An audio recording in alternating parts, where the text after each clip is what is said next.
네, 안녕하세요. 미래캐스터 황준원입니다. 5월 가정의 달 그리고 어린이날 연휴를 맞이해가지고 저출산과 관련된 콘텐츠들 올리고 있는데요. 오늘 내용은 혼인과 출산이 미래의 방향과 맞는가에 대해서 이야기를 해보려고 합니다. 왜냐하면 맞지 않는다라는 것을 인정해야지 해결책과 대안이 생겨날 것이기 때문에. 자, 한번 살펴보도록 할게요.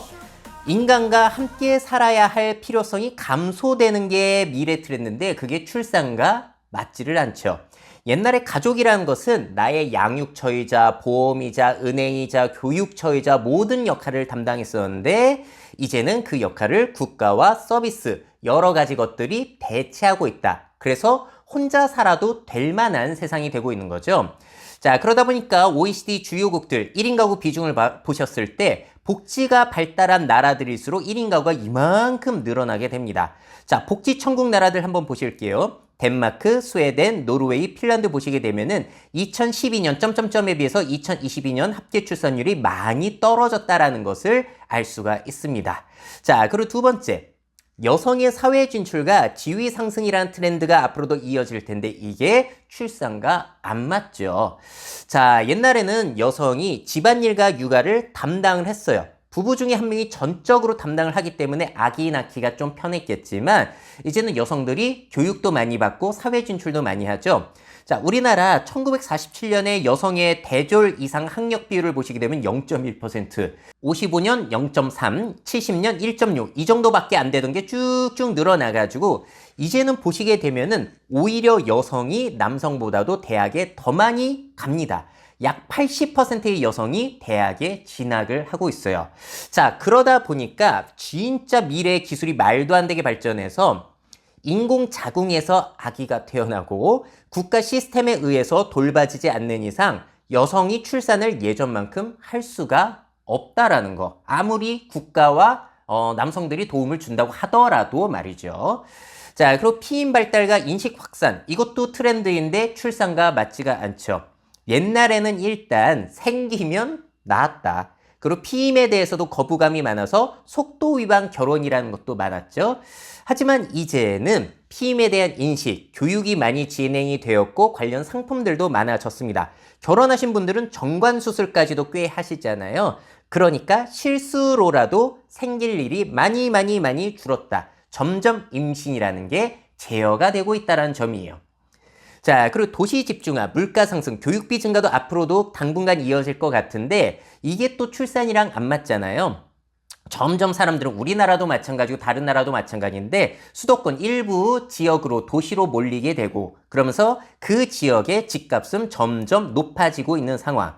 그리고 몇 명 안 낳다 보니까 아이들에게 더 잘해주고 싶어가지고 비싼 걸 사주게 되는데 제가 무신사 키즈에서 잘 팔리는 목록들을 한번 봤다 깜짝 놀랐어요.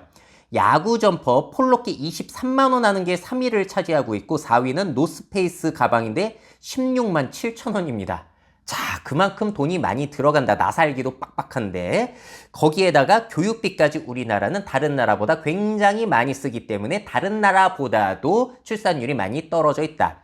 나도 남들처럼 멋지게 소비하면서 살고 싶은데 애를 낳으면 그게 더 힘들어지다 보니까 이게 또 안 맞는 거죠. 자, 그리고 인간 가족을 대체할 존재들이 발달하는 트렌드와 출산이 맞지 않습니다. 자, 유모차보다 개모차가 많이 팔리죠? 이제는 아이 대신에 강아지, 고양이를 함께 기르고 있는 그런 상황이고 자, 그리고 애인이 없고 친구가 없다고 하더라도 집에서 OTT 같은 거 보면서 너무나 즐겁게 살 수 있고요. 자, 그리고 이렇게 방구석에 처박혀 있다가 나를 밖에 끌어내는 원동력도 뭐냐면 실제 사람이 아니라 내가 좋아하는 인플루언서라든지 캐릭터라든지 가수라든지 그런 사람들의 팝업 스토어. 한마디로 덕질을 위해서 나간다. 자, 심지어 앞으로 인공지능이라든지 그런 것들이 발달하게 되면은 가상의 AI, 남자친구, 여자친구, 그리고 남편, 뭐 부인 같은 것들이 생겨날 가능성은 너무나 높죠. 자, 그리고 SNS로 높아진 이상형과 가족 기준.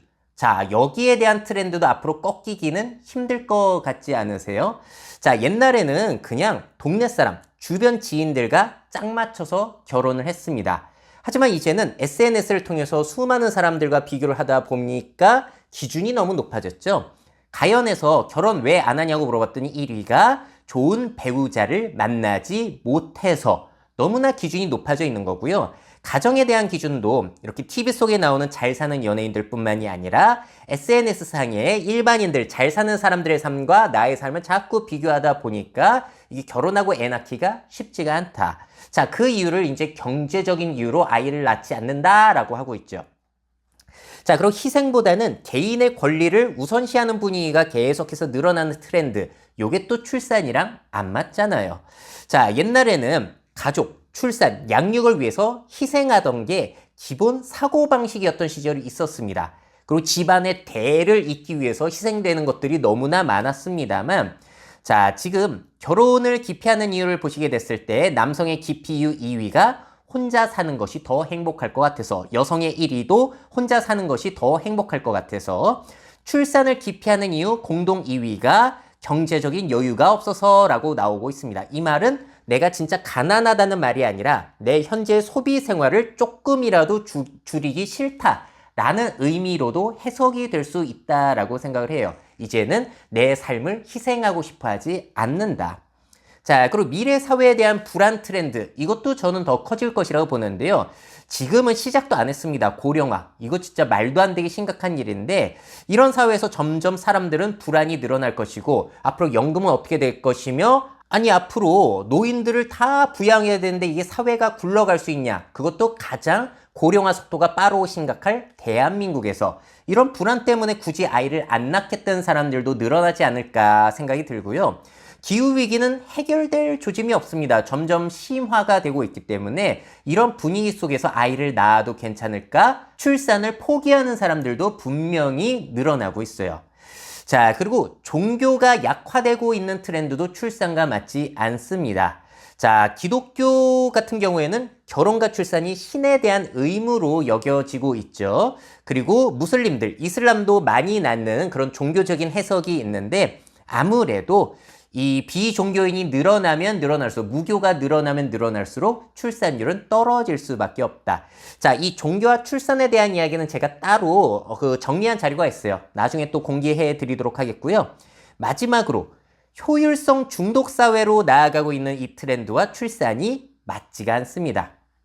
현대사회에 미션이 있어요. 최소한의 자본과 시간으로 최대한의 효과를 이끌어낼 것. 그 말은 다른 말로 불필요한 것들은 털어내자는 거예요. 자, 그래서 사람들이 경제적인 이유로 아이를 안 낳는다라고 하는데 이 말은 이렇게도 해석이 가능합니다. 우리 조직 혹은 내가 수익을 내야 하는데 불필요하게 인원을 늘릴 수가 없다.